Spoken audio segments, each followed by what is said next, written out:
the day fall away. Tonight, we drift to a place just beyond the veil of time, where the clocks hum like lullabies, and the past lives gently behind every door. This is not a tale of princes or dragons. It is a story of memory, of hands that once held others, of time not lost, but held quietly in the corners of old rooms. Welcome, dear listener, to the Clockmaker of Windhollow. Let us begin, not with the ticking of a clock, but with the hush of a town that listens to time. The town of Windhollow is famed for two things: its breathtaking vistas and its magnificent clocks. They say if you stand at the heart of the town, beneath the grand clock tower, and listen closely, you can hear the whispers of all the clocks around you. In the morning, they speak of faraway lands, of bustling markets and birdsong. At noon, their voices rise in a grand chorus, celebrating the sun's journey across the sky. And when evening falls, they murmur secrets, tales of love and loss, dreams and desires, all woven together by the golden thread of memory. For the people of Windhollow, these clocks are more than just mechanisms of brass and wood. They are storytellers, keepers of memories, and most importantly, a connection to the past. For it is said that each tick and tock echoes with the heartbeat of the town's history. But the magic of the clocks of Windhollow is about to be challenged like never before. Enter Elias Clock, the town's most renowned clockmaker. His shop is filled with clocks of all shapes and sizes, each one a masterpiece. He has the gift of infusing life into lifeless gears and springs, breathing new life into old clocks. But his greatest creation, and the one he is most attached to, is the grand clock tower. It is his magnum opus, a testament to his skill and a symbol of Windhollow's enduring spirit. However, the tower, like everything else in Windhollow, is starting to show the effects of time. Its gears are grinding slower, its chimes are fading, and its hands are frozen at the stroke of midnight. As the town's most prized possession begins to fail, fear grips the townspeople. Without the tower, Windhollow won't be Windhollow. Its spirit, its identity, its very soul will be lost. Desperate to save his creation and his town, Elias sets out on a quest to find the source of the trouble. But as he delves deeper into the mystery, he uncovers a secret that threatens to shatter Windhollow forever. For the problem with the clocks is only a symptom of a much larger issue, one that lies dormant in the hearts of the townspeople themselves. As Elias races against time to fix the clocks, he must also find a way to mend the fractured memories of those he loves. Only then can he hope to restore the clocks and save Windhollow from oblivion. But will he succeed? Will he be able to fix the clocks and save the town? Or will Windhollow fade into nothing but a whisper on the wind? All this and more, dear listener, will be revealed in the Clockmaker of Windhollow. Join me every week as we delve deeper into the mysteries of Windhollow, where the past is never truly gone and the future is always in our hands.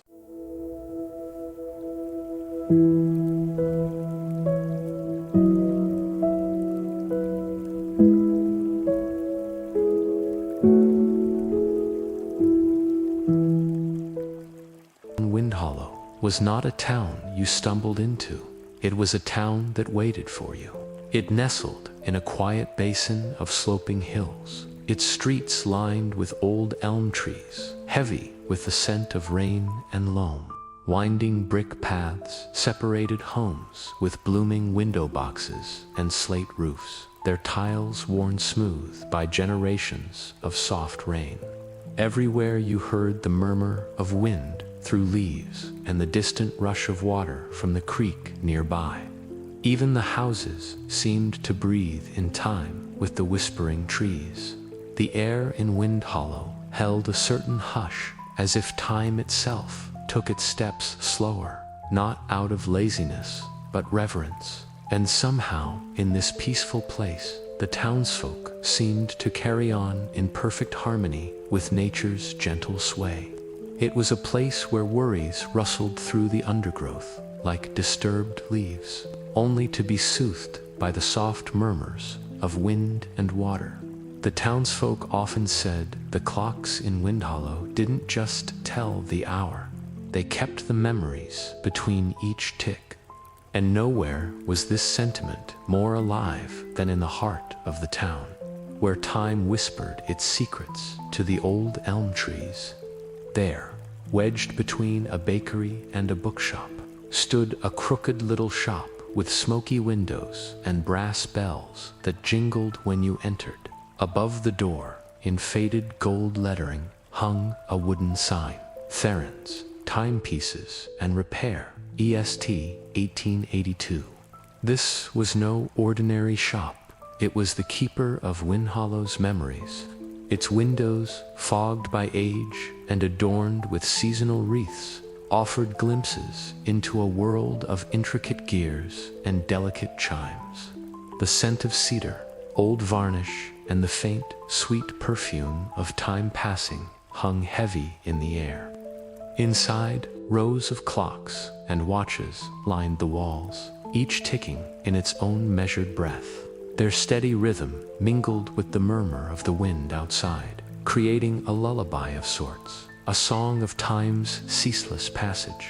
You could come for a simple repair, to have an old clock restored or a watch cleaned, or you could come simply to listen to the symphony of ticking, which seemed to resonate with some deep, forgotten memory in your soul. If you were patient, you might find yourself lingering at the counter, sipping Theron's thick, sweet tea, lost in the timeless embrace of the tinkling bells and the rhythmic sweep of clock hands. If you asked any of the townsfolk about the shop or its owner, they would likely smile, their eyes crinkling at the corners. "Ah, Mr. Theron," they'd say, their voices hushed as if sharing a secret. "He's the heart of our town, always has been." Then they'd fall silent, lost in memories that ticked away the years. There had been many like him, but none who captured the essence of time quite like he did. With gentle hands and endless patience, he coaxed life back into broken timepieces. Each click and whir was a resurrection, a triumph over stillness.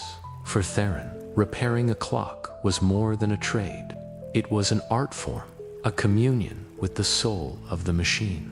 And there, hunched over a brass cog and magnifying glass, his face half hidden by wisps of graying white hair, was Theron. His gnarled hands, like the roots of an ancient oak, moved with a precision born of years of practice. His eyes, the color of weathered stone, glistened with a youthful light as he peered into the depths of a dismantled clock. In his quiet workshop, amidst the symphony of ticking, Theron found solace and purpose. For him, every clock held a story, every gear a memory. He didn't just fix them, he relived their narratives.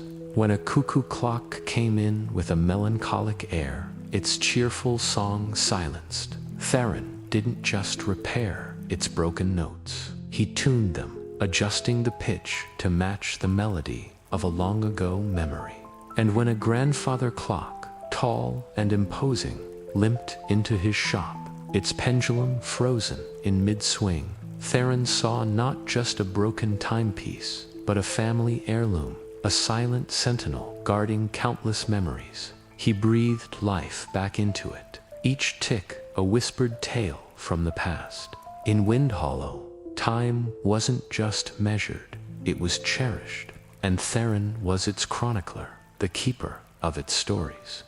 He didn't just repair clocks and watches, he mended moments, piecing together not just machinery, but memories. Now, while the townsfolk spoke of Mr. Theron with fondness and admiration, there was something about him, a certain aloofness that kept him just out of their collective memory. Few knew much about his past, where he'd come from, or why he'd chosen to settle in Windhollow. He was as much a mystery as the intricate mechanisms that filled his shop.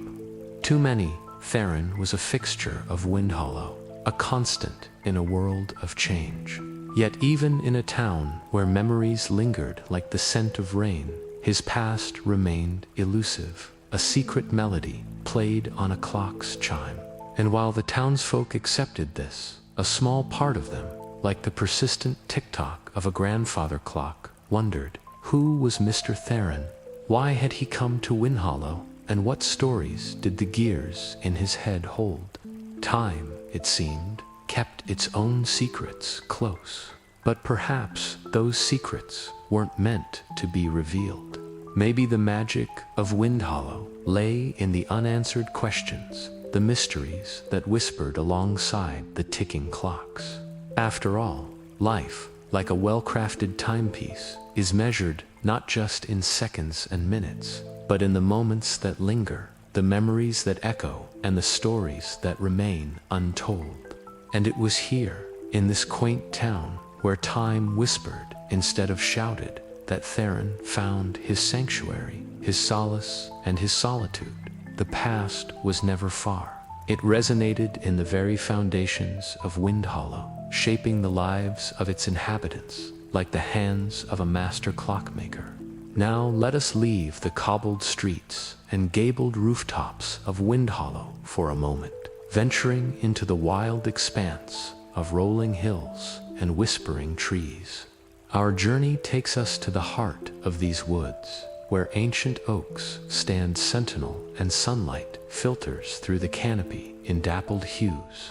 Here, amidst the rustling leaves and the songs of unseen birds, we discover a clearing bathed in ethereal light. And in the center of this clearing stands a weathered oak, its branches gnarled and reaching like the arms of a giant. It is here, beneath this ancient tree, that Theron spent his early years, finding solace and strength in the embrace of nature's wisdom. These woods were his sanctuary, his companions, the whispering trees, and the playful wind. As he roamed these paths, his young mind absorbed the secrets of the forest, learning the language of the birds, the healing touch of herbs, and the patient resilience of the oak. In the stillness of the woods, Theron discovered a profound connection to the natural world, a bond that would shape his destiny and lead him to unlock the deeper mysteries of time. This was his initiation, his baptism in the wisdom of the ancient ones, a communion with the spirit of the earth that laid the foundation for his extraordinary gift. And so we come to understand that Theron's gift was not merely a product of his lineage, but a testament to the transformative power of nature. The woods had nurtured him, shaped him, and awakened in him a sensitivity to the rhythms of the universe that transcended the boundaries of human understanding. His connection to the ancient oak, to the whispering wind, and to the very essence of the forest became the cornerstone of his extraordinary journey.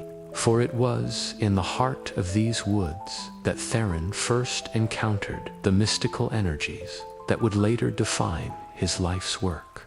He learned to harness the subtle forces that flowed through all living things, ultimately mastering the art of imbuing timepieces with not just precision, but also a profound connection to the natural world. And as we witness Theron in his humble shop in Windhollow, surrounded by the symphony of ticking clocks, we realize that his gift was more than just a skill. It was a legacy born in the heart of the ancient woods, nurtured by the whispers of the trees and solidified beneath the steadfast gaze of the ancient oak.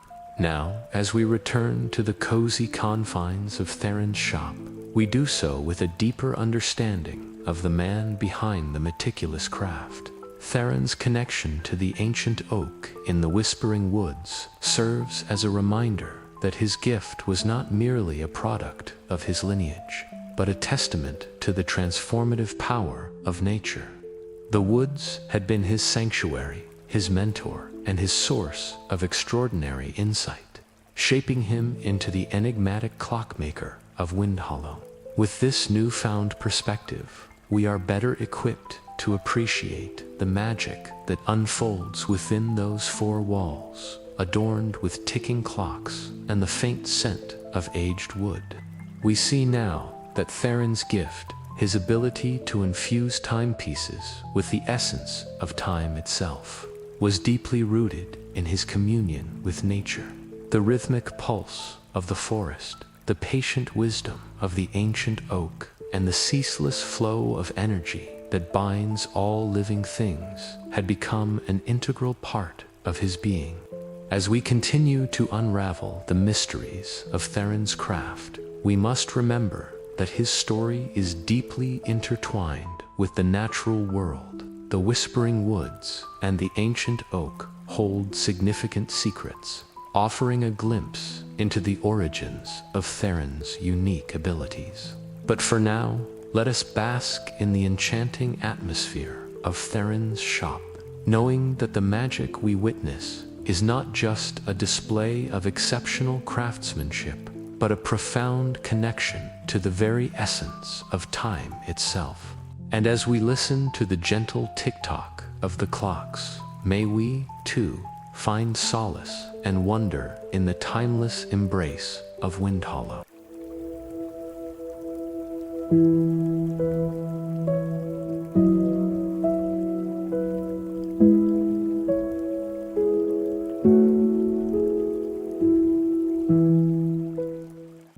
In this quiet little town where time seems to slow down, it's Theron who keeps the beat of every moment. Let's dive into the story of the man behind that ticking sound. Theron was not young, and yet he was not old in the way some people are. He carried the age of someone who had lived in, just existed. His face was lined like a well-loved book, its creases filled with stories that weren't his to tell. His hair, once the color of wheat, had faded to the gray of a stormy sky. But it was in his hands where time seemed to have spent the longest, where the faintest tremor betrayed the passage of years. Yet those same hands were steady and precise, each movement practiced like a well-worn prayer. Time didn't rush him, and he never rushed it. He lived in a small cottage at the edge of Windhollow, and the townsfolk knew him simply as Theron, the Clockmaker. Not much was known about him, where he'd come from, or why he'd stayed so long in this sleepy hollow were questions that danced on people's tongues, but died in their throats. There was something about the stillness that emanated from him, something that made them think twice before intruding. But slowly, surely, the townsfolk began to weave tales about him. They spoke of a man who could coax music from metal and stone, who could make time stand still or quicken its pace at will. Some even whispered that he could read the very essence of time itself, that he could hear the whispers of the past in the ticking of a clock. These were fantastical notions, of course, the product of Windhollow's peculiar charm and Theron's own enigmatic nature. It wasn't uncommon to see villagers approaching his house, each bearing a piece of their past. Some brought treasures, heirlooms that had been passed down for generations, while others brought fragments, pieces of clocks or watches that were broken beyond repair. No one seemed to mind paying Theron for his services. It wasn't money they sought, but memories. One blustery afternoon, a young woman named Ilara approached Theron's house. In her hand, she clutched a small velvet pouch. When she knocked on the door, her knuckles rapping against the aged wood, she was met with a soft voice. "Come in," it said. Ilara pushed the door open and stepped inside. The air was thick with the scent of sawdust and oil, and the room was filled with an array of clocks, each frozen in its own silent dance.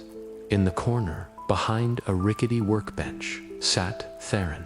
He looked up as Ilara entered, his cloudy eyes reflecting the faint glow of the afternoon sun that streamed through the window. "Can you help me?" Ilara asked, her voice barely a whisper. Theron gestured to the stool beside him with a tilt of his head. As Ilara sat down, she opened the velvet pouch, revealing a tarnished silver pocket watch. It was small, no bigger than the palm of her hand, and the delicate chains that adorned it seemed to have withered with age. "This belonged to my grandfather," Ilara said, her fingers tracing the intricate engravings on the watch. It stopped the moment he passed. She looked up at Therion, her eyes filled with a deep sadness. "I want to hear its song again." Therion reached out a gnarled hand, his touch surprisingly gentle as he took the pocket watch from her. He examined it silently for a moment, his cloudy eyes seemingly peering into its very soul. Then, with movements so precise they bordered on the ethereal, he began to work. He wound the key until it spun effortlessly, and then, ever so slightly, he adjusted a tiny screw. As he worked, the silence was broken only by the soft tick-tock of the nearby clocks, each chiming in harmony with the rhythm of Therion's steady hands. It was as if the very essence of time stood still in reverence for the old man's craft. Therion looked up, his cloudy eyes meeting Ilara's gaze. He held out the pocket watch. It was as if he'd turned back time, and in that instant, Ilara saw her grandfather's face, not lined with age and etched with worry, but vibrant and alive with laughter. She felt his strong arms around her, heard his booming voice telling her stories of bravery and adventure. For a fleeting moment, the pain of loss was replaced by the warmth of remembrance. When she heard the soft chime of the pocket watch, it echoed not just in her ears, but in her heart. It was a melody that transcended sound, a symphony of shared moments, of love and laughter, of life and legacy. Tears welled up in Ilara's eyes as she realized that the true value of the watch lay not in its ability to tell time, but in its ability to tell her story. It had been many years since she'd heard its chime, many years since her grandfather's passing. Yet here, in this small cottage, in the presence of a weathered old man and his silent clocks, she was hearing it now. And in that moment, she understood that time, like a river, flows onward, but its currents carry within them the echoes of the past. Therion watched Ilara as she walked away from his cottage, the soft chime of the pocket watch still echoing in her footsteps. He saw the bittersweet smile on her face, the way she held her head a little higher, her shoulders squared a bit more defiantly against the wind. Time had touched her, just as it had touched everyone, but it hadn't broken her. And that, he knew, was a testament to the human spirit, to its resilience, its capacity to heal and to remember. He turned back to his workbench, his cloudy eyes reflecting the quiet dignity of the setting sun. As he did, he heard the soft chime of another pocket watch, a new addition to his collection. He smiled faintly. Each watch, each clock, brought him not just a story, but a piece of Windhollow's history. And Windhollow had a way of calling people home. Soon, the sun dipped below the horizon, painting the sky in hues of burnt umber and fading rose. Inside Theron's cottage, the shadows lengthened, taking on lives of their own amidst the silent clocks. Suddenly, there was a knock at the door. Theron's head jerked up, his cloudy eyes sharp with alertness. In an instant, he was at the door, his hand hovering over the worn wood. Before he could speak, a familiar voice cut through the quiet evening. "It's me, Liam." Theron's eyes widened in surprise. "Is that really you?" he said, his voice rough with emotion. Liam stepped into the cottage, his features softened by the dim lamplight. In his arms, he cradled a small wooden box, its surface intricately carved with leaves and vines. Years had passed since Liam had left Windhollow, years filled with adventures in distant lands. Yet the pull of his hometown had been too strong to resist, drawing him back like the tide to the shore. Theron's lips curved into a faint smile as he looked at the box in Liam's hands. It was one of his grandfather's last projects, a music box that played a haunting melody known only to the old woodworkers of Windhollow. Liam had been too young to understand its significance back then, but now, returning to the town of his youth, he carried with him not just a piece of the past, but a piece of himself. And as the notes of the music box filled Theron's humble cottage, weaving tales of longing and homecoming, both men knew that Windhollow wasn't just a place, it was a feeling, a memory, a song that echoed in the chambers of their hearts. Soon they were gathered around the table, two old friends reunited after years apart, sharing stories and laughter, their voices filling the cozy room. As the fire crackled merrily, casting dancing shadows on the walls, they spoke of adventures and heartaches, of triumphs and defeats, of lives lived and paths chosen. The music box perched on the table between them, its melody a gentle backdrop to their reunion. Yet there were moments when the conversation stilled, when the laughter subsided into comfortable silences, and in those moments, Theron and Liam didn't feel the passage of time.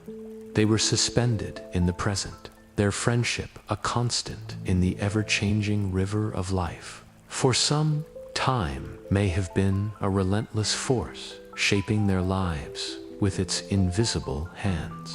But here, in this quiet cottage, amidst the timeless symphony of clocks, there was a sense of peace, a feeling that in the grand tapestry of life, friendship and shared memories were the threads that wove a pattern of enduring beauty. And as the night deepened and the stars twinkled in the vast expanse above Windhollow, Theron and Liam knew that some bonds, like fine old clocks, only grow stronger with time.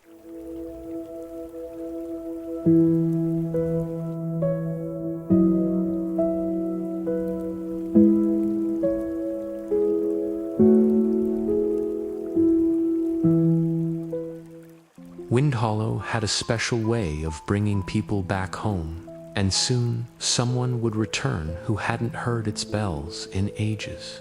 It was late autumn when returned to Windhollow, the leaves had turned to soft rust and golden fire, and the sky wept gentle rain through the cobbled streets. She hadn't been back in 30 years. Her boots echoed against old stone. Her coat was pulled close, her face drawn not by years, but by the weight of unspoken things. And though the town seemed unchanged, untouched by time, she knew it was only an illusion. Time had passed here, too. It was just better at hiding it. As she walked, she thought about what she would say to the people of Windhollow, how she would explain her sudden reappearance after all this time. But no words came. What could she possibly say? That she had dreamed of them, of this place, that even in Paris, beneath the spires of Notre Dame, she had looked up sometimes and seen the towers of Windhollow in the smoke curling from chimneys. She clutched the strap of her satchel tighter. Inside was a broken music box, walnut wood with a carved ballerina in faded blue. It had belonged to her mother, and now, after her mother's quiet passing, after a life quietly lived in service of others, had come to the one place that still felt like a held breath in time. When she stopped before the town square, where a fountain spurted water into the air and over the rooftops. The spire of St. Gregory's Church gleamed silver in the rain. A line of houses faced the square, their gables decorated with faded murals depicting scenes from local legends. And there, between a cobbler's and a spice merchant's, was the clock tower, its shadow long and thin in the watery light. And then she saw him, the old clockmaker, leaning against the tower, his face creased and lined as if the very gears of the tower had become his skin. He was smaller than she remembered, hunched with age, yet he still wore his tall hat, a sliver of sunlight catching the brass band around its base. His eyes were closed, and she hesitated, wondering if she should call out to him, knowing full well that when he opened his eyes, he would not recognize her.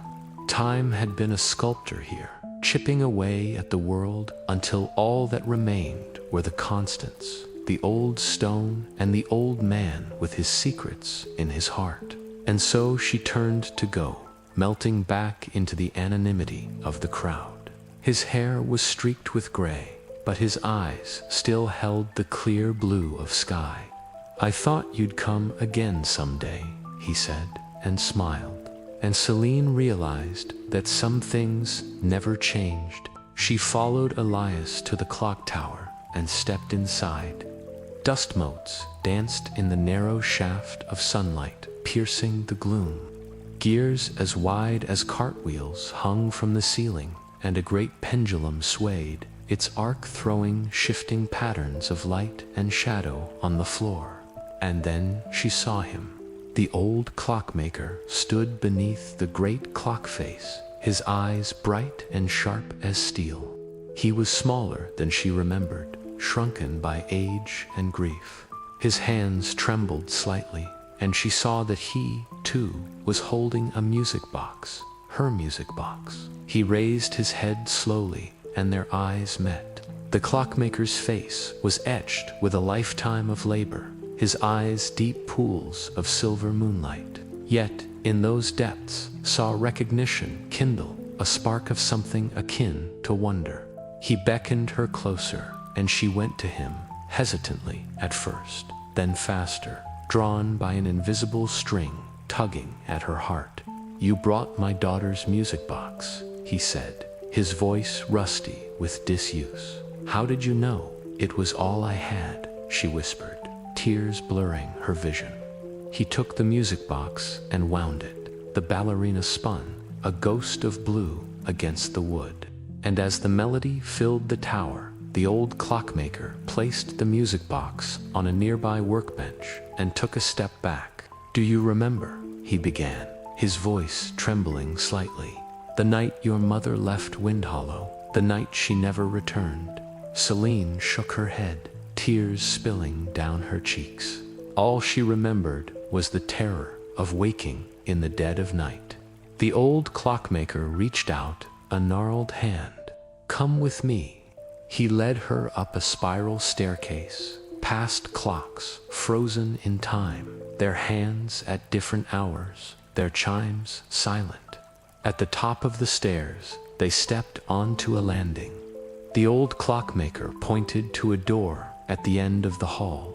"Your mother's room. No one has stayed here in 30 years, but every morning I come up to wind the clocks, and every night I come to sleep.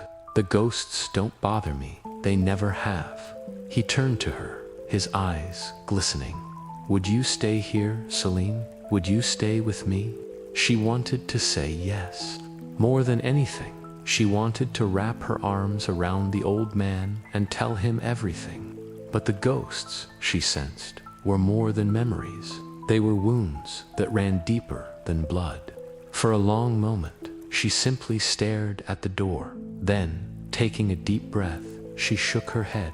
"No, Elias, thank you, but I can't stay." His shoulders slumped. "Of course," he whispered, as if to himself. "Of course not. It's always been about the clock for you, hasn't it? About keeping time." And then he was gone, leaving alone in the musty room with its heavy, ticking clocks. She pushed open the door to her mother's room. Moonlight spilled through a high window, illuminating dust motes dancing in the still air. On a small table beside the bed sat an open book, its pages filled with arcane diagrams and handwritten notes. Crossed the room and picked up the book. Its leather cover was cool beneath her fingertips, and as she opened it wider, a faint scent of wood smoke and lavender tickled her nose. On the first page, in elegant copperplate script, was a name, and below that, a third, Elias Dubois. The clock tower shuddered and jumped, knocking the book to the floor.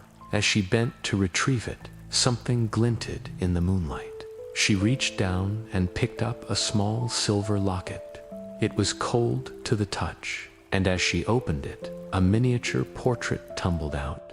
In it, a young woman with laughing eyes and wind-blown hair gazed back at. Beside her stood a man, his arm around her waist, his face obscured by shadow. In his hand, he held a music box, its ballerina twirling gracefully in the moonlight. Breath caught in her throat. The woman in the portrait was beautiful, ethereal, and yet there was something familiar in her eyes, something that tugged at heart. She turned the locket over in her hands, tracing the inscription on the back, "To my love.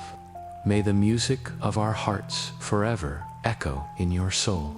As the first rays of dawn touched the spire of St. Gregory's Church, left Windhollow, the town slept peacefully beneath a sky washed clean by the rain. The bells of St. Gregory's tolled softly in the distance, and the gears of the clock tower creaked, ever turning, ever keeping time. She walked along the cobbled streets, past shuttered windows and sleeping rooftops, her footsteps echoing in the empty squares. The bakery was dark, its oven cold. The fountain stood silent, its water still. The mural on the gable seemed to watch her with faded eyes. At the edge of town, she paused, looking back at the clock tower, its shadow, long and slender in the morning light. There, silhouetted against the sunrise, stood the old clockmaker, his eyes closed, his face lifted to the sky, and for a moment felt the pull of the past, the echoes of a life almost lived. But then the sun rose higher, chasing the shadows away, and turned and walked away from Windhollow, carrying the weight of unspoken things and the music of a half-remembered dream.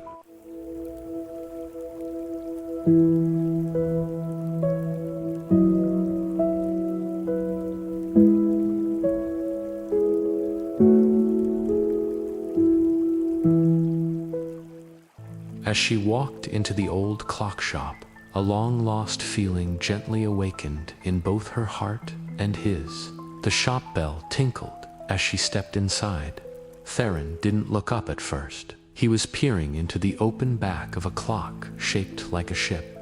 "I've heard that sound before," he said softly, without turning. "The way the bell rings when it's raining outside." Smiled, just a little. I'm not sure if you remember me." Theron looked up, slowly removing his spectacles. "I remember everyone," he said simply. "Even the ones who only ever came in once. You were the girl with the braids. Came in with your mother every Wednesday." Throat tightened. "Yes, that was me." She placed the music box on the counter like it was made of glass. It hasn't played in over 2 decades. Theron took it gently in his hands, eyes thoughtful.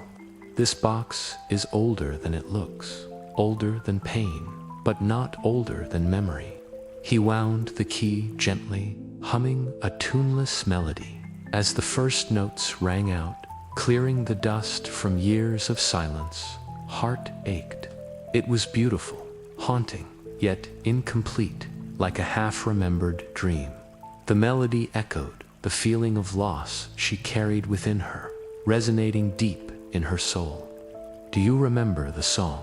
Theron asked. His gaze, fixed on the intricate clockwork, shook her head, tears threatening to spill.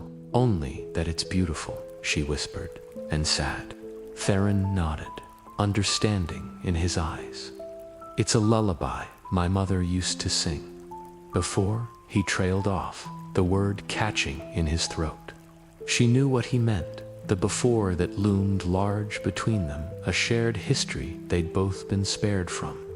As the last notes faded away, Theron looked up, his expression kind. "How did you find this music box, and why bring it here?" Hesitated. Telling the truth felt like a betrayal of her mother's memory, but keeping it hidden would mean carrying the burden alone. She took a deep breath, bracing herself. "In the attic," she began, her voice trembling slightly. "Amongst my mother's things, there wasn't a note or a message, just the box, and I couldn't bear to listen to its song without knowing." She met Theron's eyes, the unspoken question hanging in the air. "Without knowing why."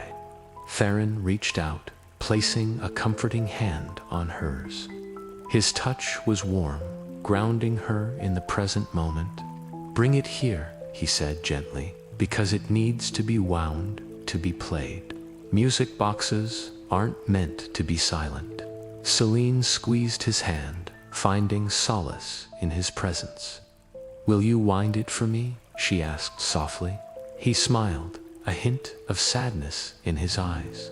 Of course. It took him a while to wind the box, long enough for Celine to study his face, etched with time and wisdom, his eyes twinkling with an inner light.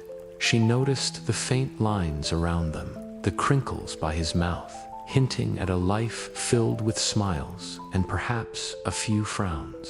His hair was the color of moonlight, streaked with silver, and his hands, though gnarled, moved with a grace that belied their age. When Theron finally looked up, he had a small smile on his lips. "There are 2 ways to play this," he said, his voice raspy yet soothing. Leaned closer, curiosity overcoming her apprehension. He held up the music box, his fingers dancing lightly on its surface. "The first is to wind it and let the melody flow as it wishes, unconstrained, unrestrained." He paused, his gaze distant, as if seeing echoes of the past. "But sometimes," he continued, softer now, "sometimes it's better to guide it, to give the notes direction." With gentle hands, he opened the back of the music box, revealing a labyrinth of gears and springs. "This is where your mother's touch is most evident," he said, tracing a finger across the intricately engraved metal. She wanted the melody to be remembered, to echo even when the mainspring runs low. Felt a lump forming in her throat. It was as if Theron was reading her thoughts, understanding her unspoken questions. "Can I see?" she whispered, reaching out a hesitant hand. He met her gaze, his eyes filled with understanding. "Of course."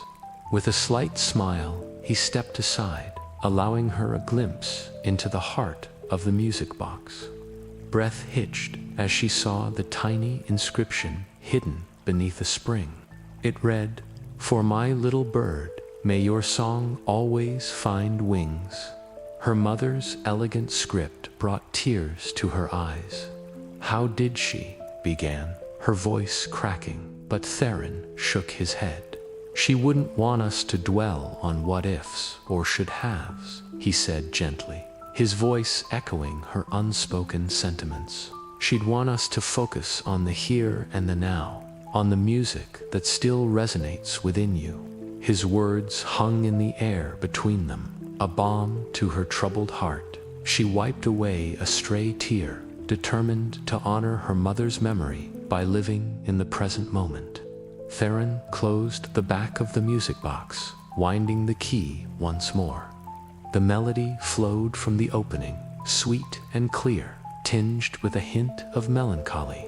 It was as if the music box itself was breathing life into the memories it held.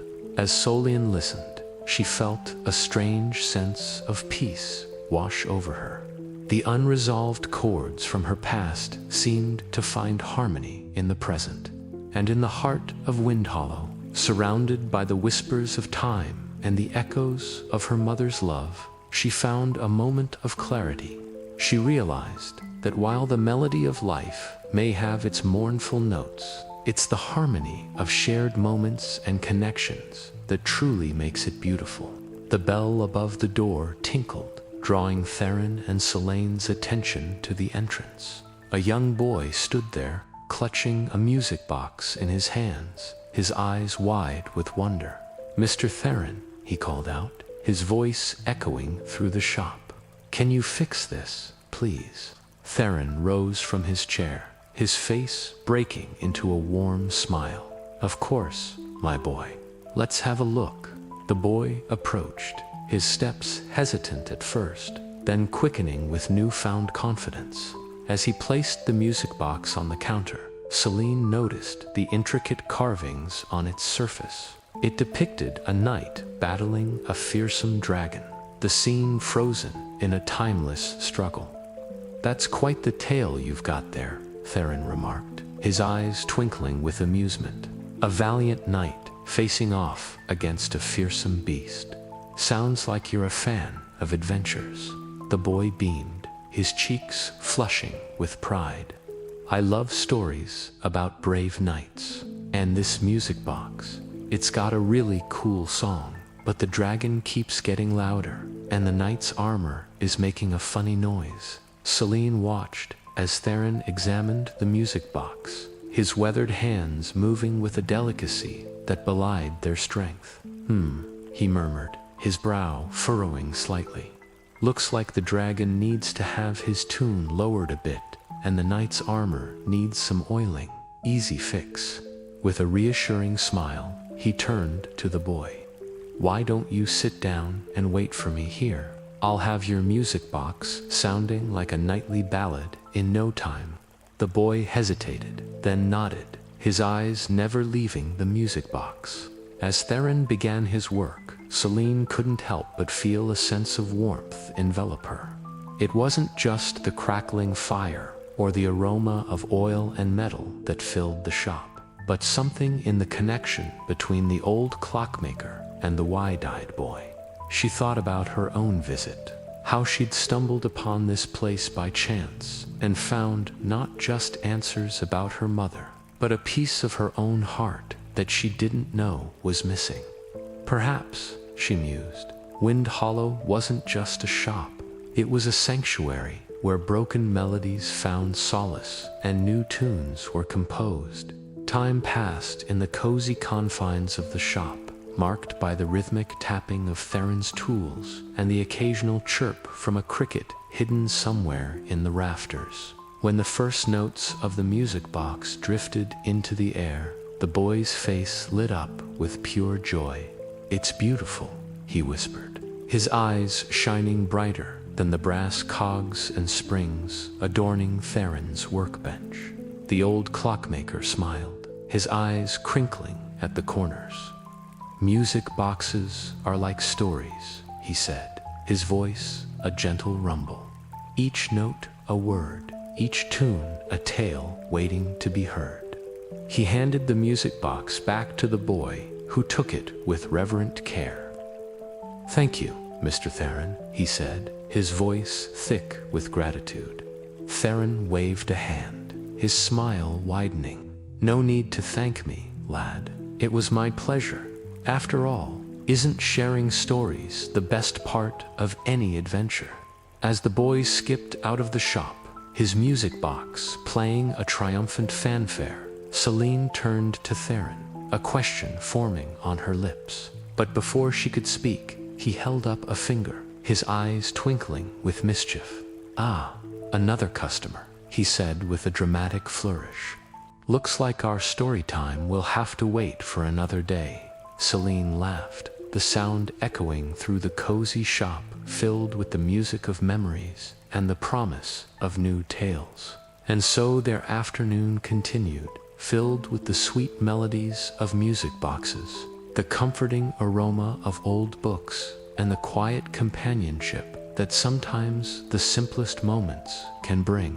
And as the sun began its slow descent, casting long shadows across the worn floorboards of Windhollow, Celine knew she was leaving with more than just answers. She was taking home the melody of resilience, the rhythm of hope, and the timeless tune of a mother's love.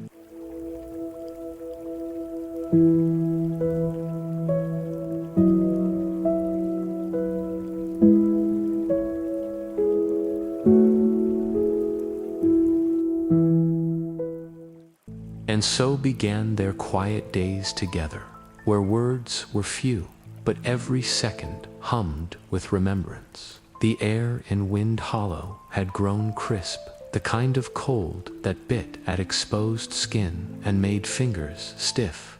Inside the shop, though, it was always warm, the air thick with the scent of sawdust and pipe tobacco. Over the next several days, returned. Every day when the shop bell chimed, she found Theron at his workbench, surrounded by cogs and springs and tiny, intricate gears. He always worked quietly, carefully, never rushing.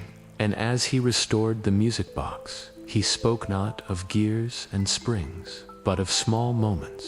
"The first time your mother came here," he said, "she wore a green scarf and had a laugh like a wind chime. She danced once outside, barefoot in the snow, because she said the world was too beautiful not to." Celine didn't answer, but her heart began to stir. She thought of her mother, of how even after all these years, the memory of her could still bring tears to her eyes. Each visit brought more than clockwork. Theron would brew tea with cinnamon bark and dried apples, which they sipped while he told stories of Windhollow, tales of its founding, of brave woodwoes who fought wars with axes and saws, and of whimsical creatures who lived beyond the river and the whisperwood. The stories were seasoned with humor, some making Celine snort with laughter, others leaving her thoughtful. One day he even taught her to whittle a wooden bird, its wings taking shape under her knife, becoming a swift white throat that soared through the open window. Then one afternoon, as the rain tapped gently at the window panes, the ballerina finally spun once again. Theron held the music box in his hands, winding the key until the ballerina twirled and dipped and the melody filled the room. It was soft, tremulous, golden, like sunlight filtering through stained glass. Celine cried. She cried for the ghost of a laugh, for a mother she barely remembered, and for the bittersweet ache of memories resurfacing. Theron didn't speak, didn't ask questions. He just sat beside her, letting the silence stretch between them, comfortable, companionable. And in that quiet, Celine felt something shift inside her, as if the dam holding back a waterfall had broken, releasing a flood of emotion. Later, when she dabbed at her eyes with a linen cloth, Theron asked softly, "Would you like to hear another story?" She shook her head, unable to speak, and he didn't press her. Instead, he rose and from a high shelf retrieved a tarnished silver tray. Placing it on the table, he arranged 3 pipes on it, each crafted from a different kind of wood. One was gnarled and twisted like an ancient root, another smooth and polished, the third a rich reddish brown. Taking the silver tray, Celine left the shop, stepping out into the twilight. The rain had stopped, leaving the world washed clean and the sky a bruised purple. She walked slowly, the cool night air calming the turmoil within her, until she reached the whispering river. There, where willow branches brushed the water, she sat on a nearby stone. The river flowed dark and deep, its surface a mirror to the star-dusted sky. Gazing at the water, Celine traced the lines on the tray. Each pipe represented a stage of life. The gnarled one was hardship and struggle, the smooth one, peace and prosperity. The reddish-brown was love. As she held the pipes, their chill seeped into her palms, a physical manifestation of emotions she'd long buried. She took the pipe of love, bringing it to her lips. As she puffed, the sweet, spicy scent of cinnamon filled her senses, each inhale filling her chest with warmth. Memories surfaced, the scent of her mother's shawl, the feel of a hand in hers, the sound of a hearty laugh echoing through the halls of her childhood home. With each puff, the pipe sang a song of joy and sorrow, of passion and loss, of laughter and bittersweet goodbyes. Suddenly, Celine was no longer just a young woman seeking a lost melody. She was a daughter, remembering her mother, a lover recalling her first kiss, a friend mourning a shared loss. In the depths of the night, beneath the star-strewn sky, Celine let the music of memory play. The next morning, Celine awoke to the insistent chirping of sparrows.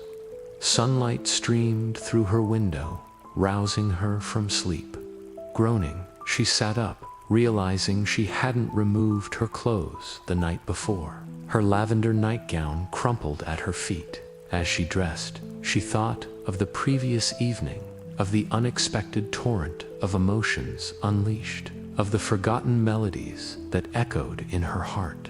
Leaving the inn, she hurried toward the clockmaker's shop, eager to see him, to talk about the music of memory. But when she arrived, she found the door locked and a notice pinned to it. It read simply, "Gone to see a brother. Be back in 3 days." Disappointment washed over her, leaving her feeling empty and alone. The days that followed were long and hard. The cheerful bustle of the market, the laughter of children playing, the murmur of townsfolk going about their daily lives, it all grated on Celine's nerves. She couldn't understand why the melody of the music box, the scent of the cinnamon pipes, or the very air of Windhollow could dredge up such a maelstrom of emotions, nor why she felt so restless now that Theron was gone. One afternoon, she found herself wandering through the Whisperwood. Sunlight dripped between the trees, dappling the forest floor in gold. Birds sang sweetly from hidden branches, and the air hummed with the drone of insects. Suddenly, Celine stopped, her breath catching in her throat. Before her stood an ancient oak, its branches gnarled and twisting, reaching skyward like arthritic fingers. Beneath the oak, a weathered stone monolith marked a grave. Intrigued, Celine stepped closer. Etched into the stone was a ballerina, her skirt a flurry of swirling lines, her pose frozen mid-twirl. As Celine traced the grooves of the ballerina, a memory surfaced, a half-remembered dream of a little girl dancing in a sunlit meadow. In that moment, Celine understood. This was her grandmother's grave, the ballerina her namesake, and the melody that haunted her dreams was a lullaby her grandmother used to sing. With a sudden rush of clarity, Celine realized she wasn't merely a customer seeking a lost tune. She was a granddaughter reconnecting with her roots, a daughter seeking to know her mother better, a young woman rediscovering a forgotten part of herself. When Theron returned 3 days later, Celine was waiting for him at the edge of the Whisperwood. His weathered face crinkled into a smile when he saw her, and he hurried to greet her, his steps quick despite his age. "You came back," he said, his voice gruff with emotion. "I did," Celine replied, meeting his gaze. "And I think I understand now." Theron's brow furrowed in confusion. Celine took a deep breath, then began to tell him about the music of memory. The cinnamon pipes, the ballerina in the Whisperwood. As she spoke, the pieces fell into place. The music box wasn't just a toy, it was a vessel carrying echoes of her past, a tangible link to her ancestry. When Celine finished her tale, Theron was silent for a moment. Then he nodded slowly, understanding dawning on his face. "Ah," he said, his voice filled with emotion. So the music found its way home. Celine smiled, feeling lighter, as if a weight had been lifted from her shoulders. In the days that followed, Celine continued to visit Theron, spending hours in his shop, talking, listening, learning. She discovered that her mother had been Theron's apprentice all those years ago, and that the ballerina music box was her masterpiece. One day, she found a hidden compartment in the box, containing a faded letter addressed to her mother. With trembling hands, Celine opened the letter, its words a testament to a love both deep and enduring. As Celine delved deeper into the history of the music box and her family's connection to Windhollow, she felt a sense of belonging wash over her. She knew then that she wasn't just a visitor in this quaint town. She was a part of its story, a story that began with a ballerina and a music box and echoed through generations. And from that moment, something new began to bloom, not quickly but gently, like warmth from a winter hearth.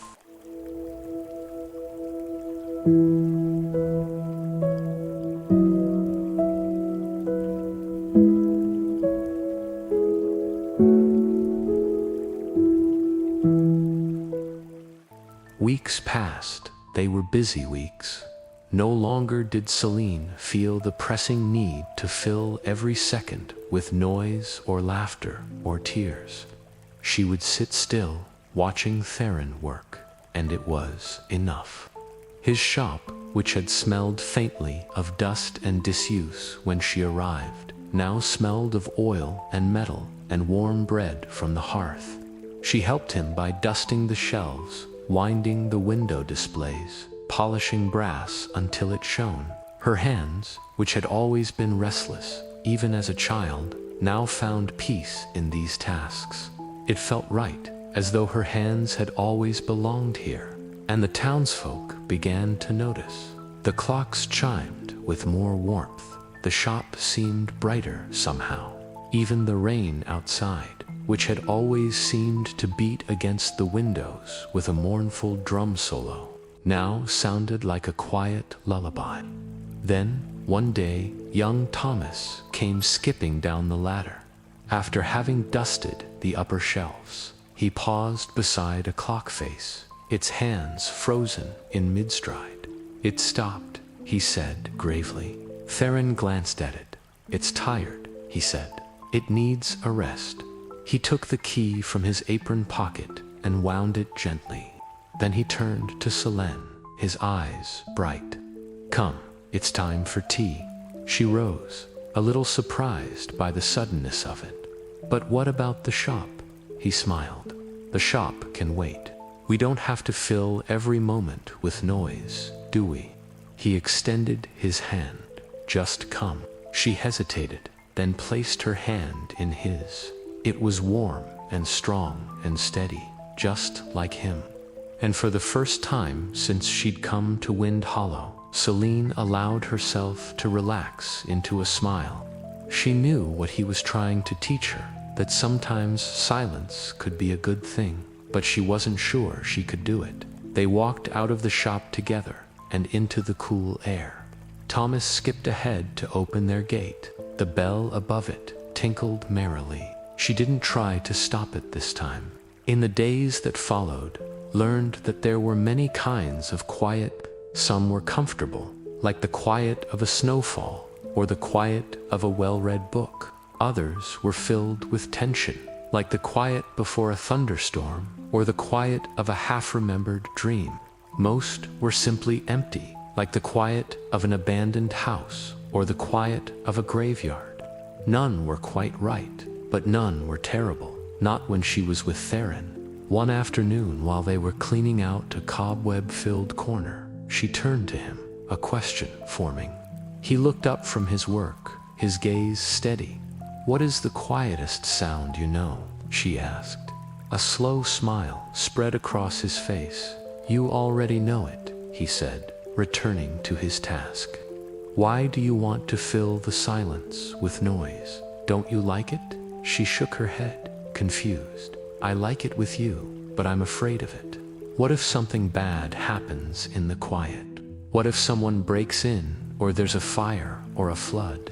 Then we would fix it," he said, without looking up.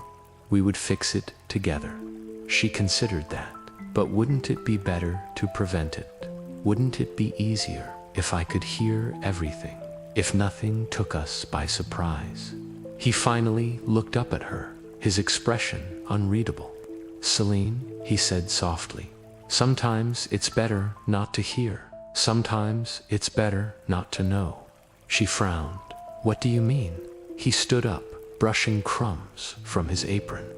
"I think you need a walk," he said. She didn't argue. She rose and followed him out the door.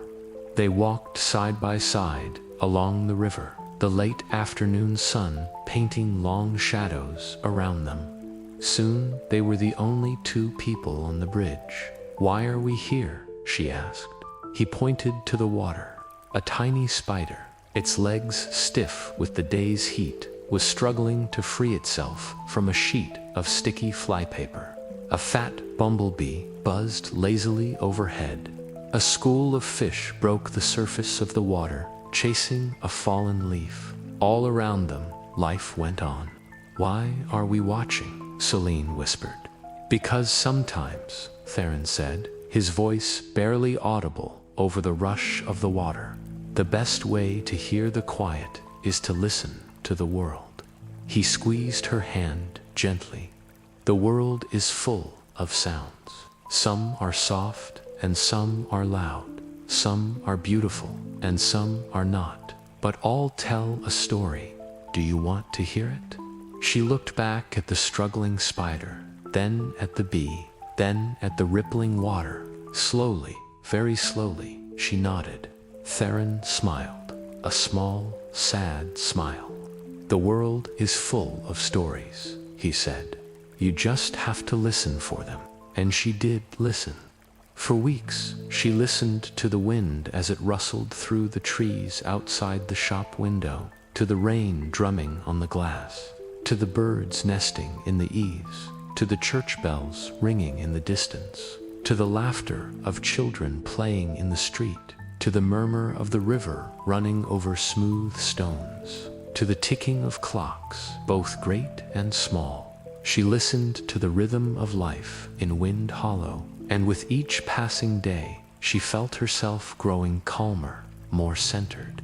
One evening, as the sky outside was turning the color of old bruises, she sat on a stool beside Theron's workbench, watching him repair a grandfather clock.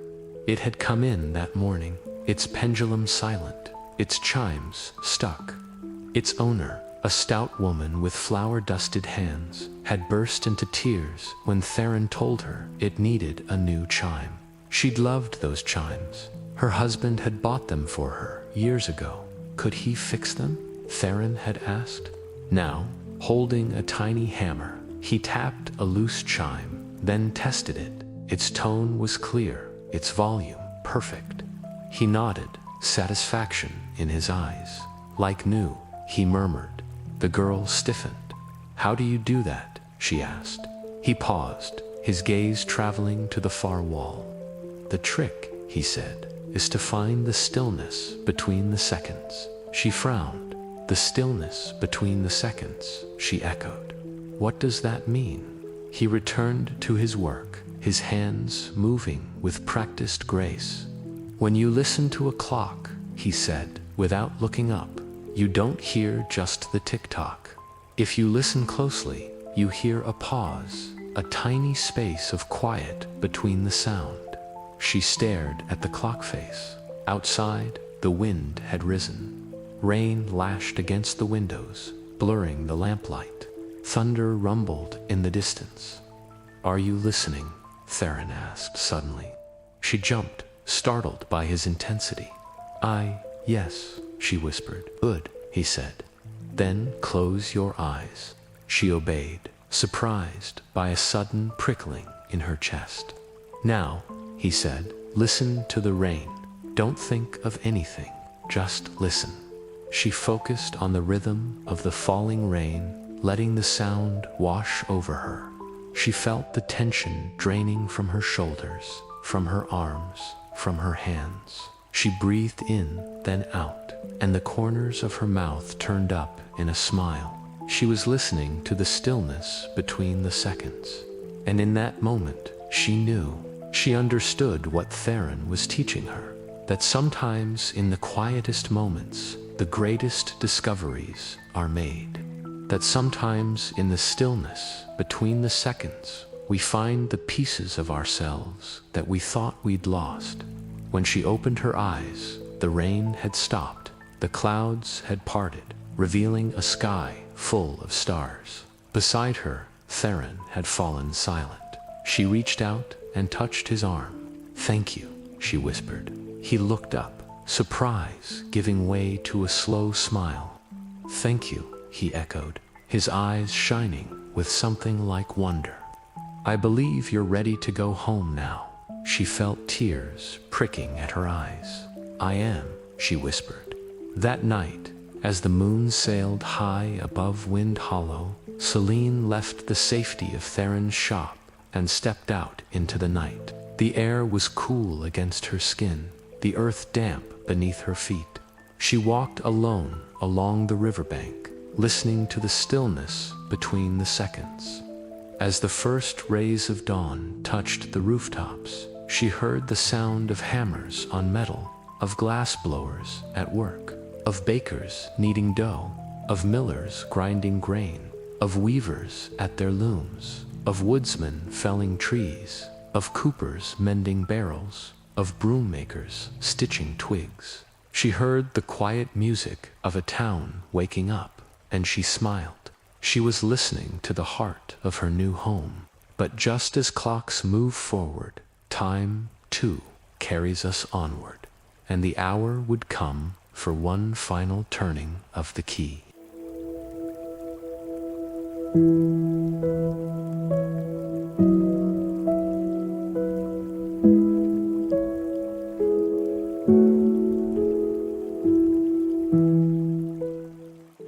One early winter morning, Celine opened the shop to find Theron seated at his desk. His eyes were closed, his right hand rested on the desktop, fingers curled as if holding something precious. His left hand, however, dangled off the edge of the desk, and from his open palm swung a pocket watch, ticking softly.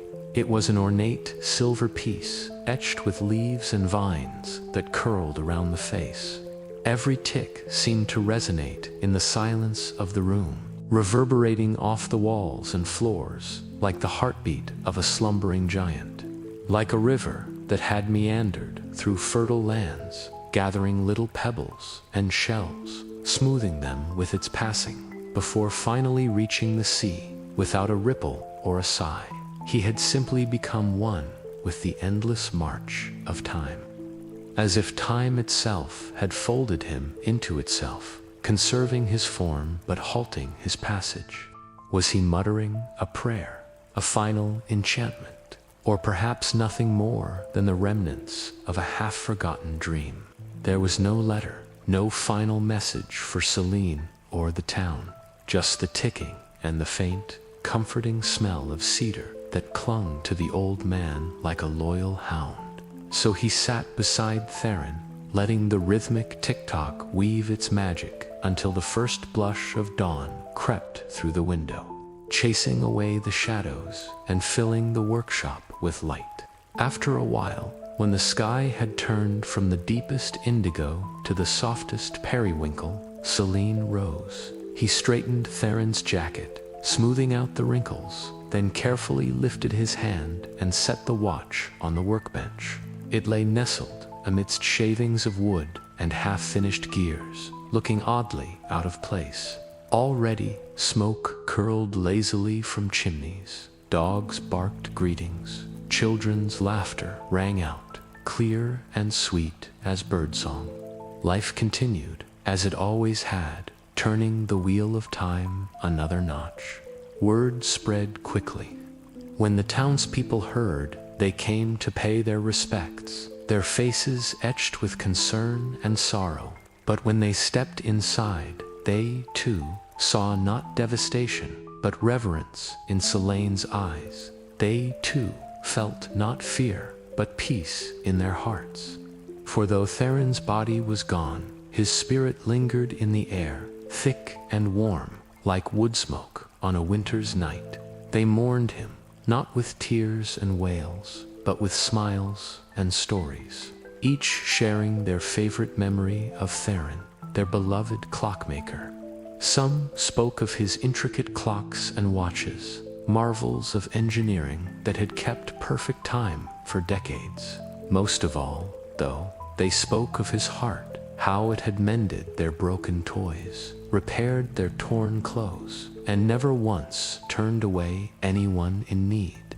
As the day wore on, the stories faded and only Selene remained in the shop. The others had come to say their goodbyes, leaving him alone with his grief and the echoes of laughter. He stood by the workbench where Theron had spent countless hours bringing his creations to life. The tools lay silent, the gears motionless, the springs uncoiled. It was as if Theron had merely stepped out for a moment, leaving his work suspended in mid-motion. Selene ran a hand over a smooth brass gear, feeling the cold metal beneath his fingertips. What would he do now? Who would fix the town's clocks? Who would mend their broken toys or their torn clothes? Who would be their clockmaker? As the sun began its slow descent, casting long shadows across the shop floor, he remembered the watch. He picked it up, its silver surface dulled by years of polishing. It was Theron's most prized possession, a family heirloom that had been passed down through generations of clockmakers. Now it was his, a tangible link to the past, a legacy to carry forward. The steady tick-tock resonated deep within him, echoing the steady beat of his own heart. In that moment, he knew what he had to do. With trembling hands, he took up the workbench. It was old, the wood worn smooth by years of use. He traced the grooves with his fingertips, feeling the strength and wisdom of the wood beneath his touch. Taking a deep breath, he closed his eyes and listened to the ticking of the watch. Then he began to work. At first, it was slow and awkward. His hands, accustomed to handling delicate springs and tiny screws, fumbled with the larger pieces. But as he worked, his movements grew smoother, more precise. The rhythm of the workbench echoed the steady beat of his heart, and he found solace in the repetition of his actions.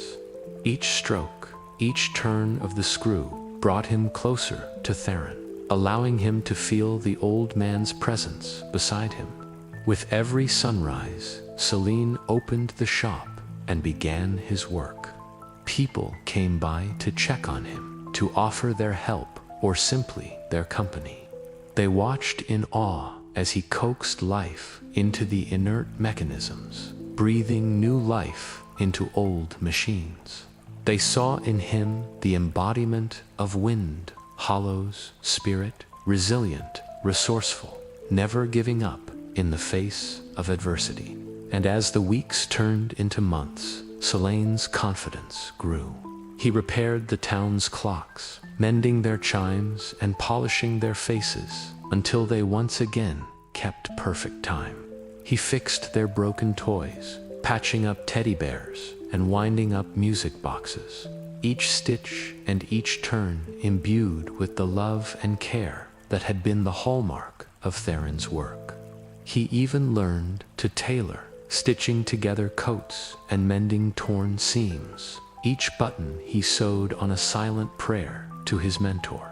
The people of Windhollow marveled at his skill, but they also marveled at his spirit, his ability to carry on the legacy of their beloved clockmaker.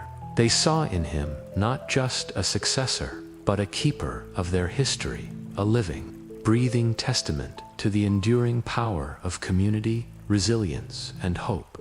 In time, the ache in Solon's heart lessened, not because he had forgotten Theron, but because he had embraced his friend's memory, allowing it to guide and inspire him as he walked the path ahead.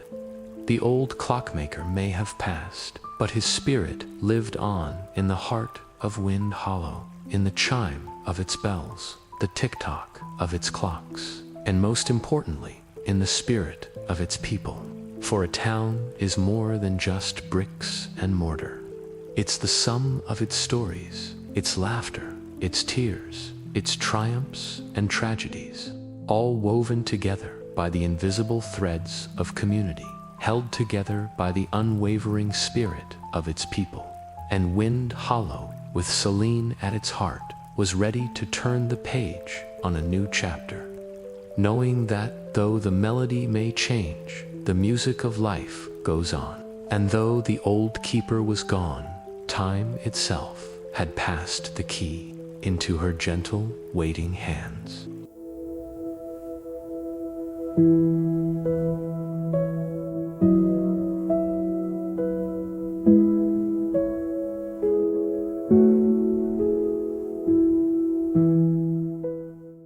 The rain was relentless.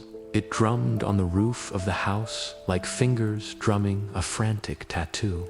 Inside, sat at the table, head resting on her arm, watching the water cascade down the window pane.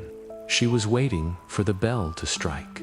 She had traded her old one for a satchel full of memories, grief, regret, love, laughter, sunshine, rainstorms, everything that had made up the tapestry of her existence before.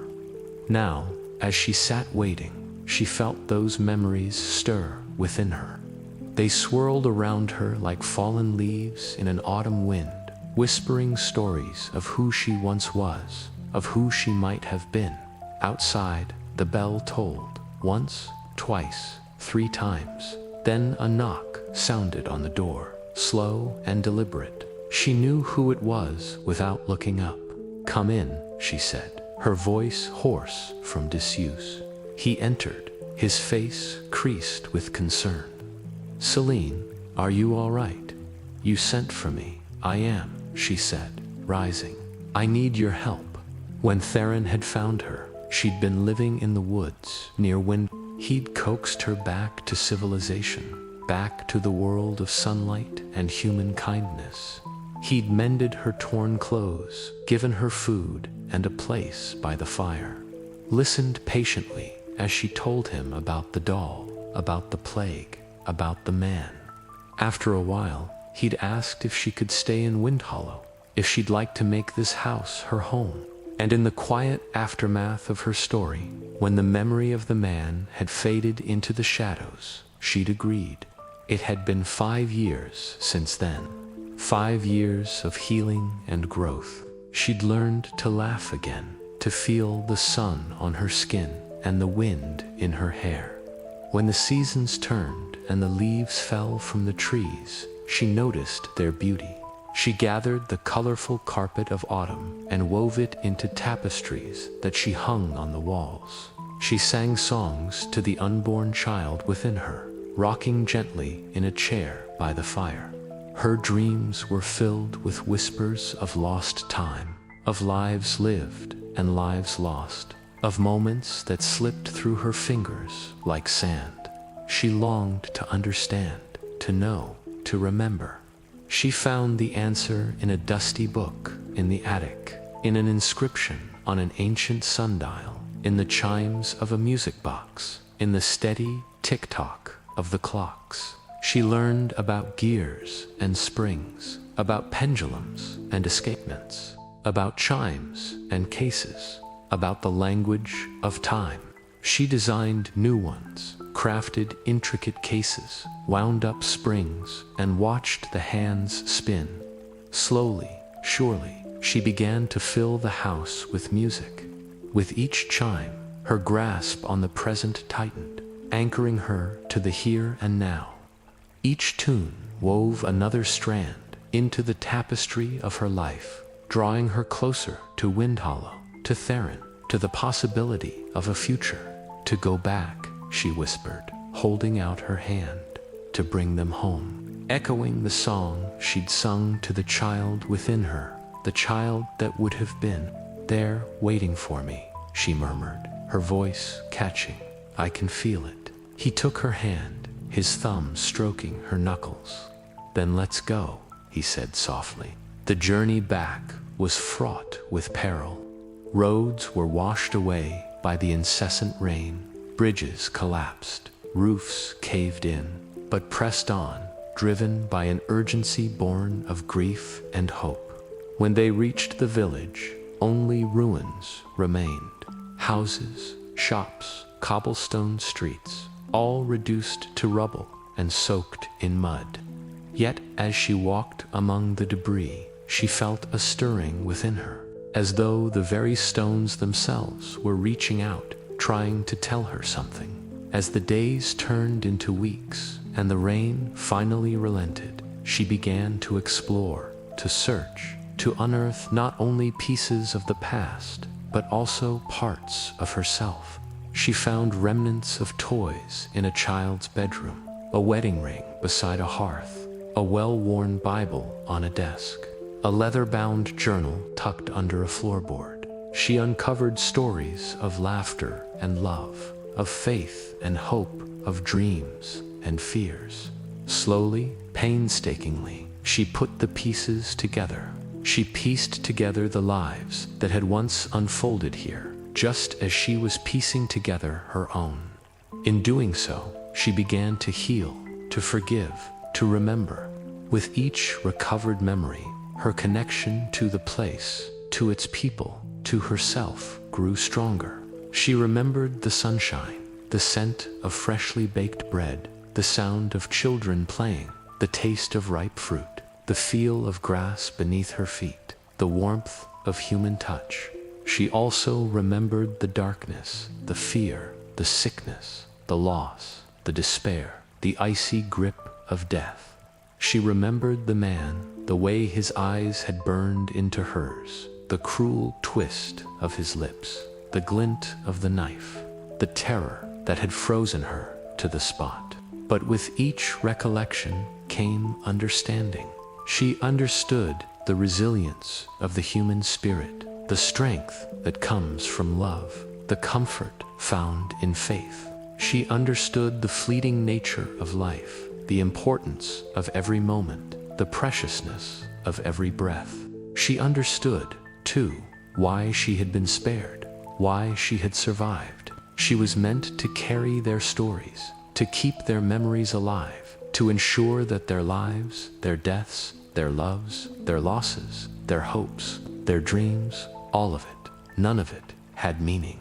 She was meant to be the keeper of time, to remember, so that they would never be forgotten. When she returned to Windhollow, she brought with her not just memories, but also a mission, a purpose. She would become the new Clockmaker of Windhollow, she vowed, carrying on Theron's legacy, sharing his gift. People came to her not just to fix their timepieces, but to remember, to reflect, to pause. They came with broken clocks, sure, but also with faded photographs, yellowed letters, antique toys, cherished heirlooms. Children came to listen to the music box, now always on the shelf beside her, to hear the lullaby that had lulled generations to sleep. Every now and then, she would hear the bell ring with the same note it had made that rainy day so long ago. That day she had come home carrying her past in a satchel. Now she gave others the same gift Theron had given her, stillness and remembrance.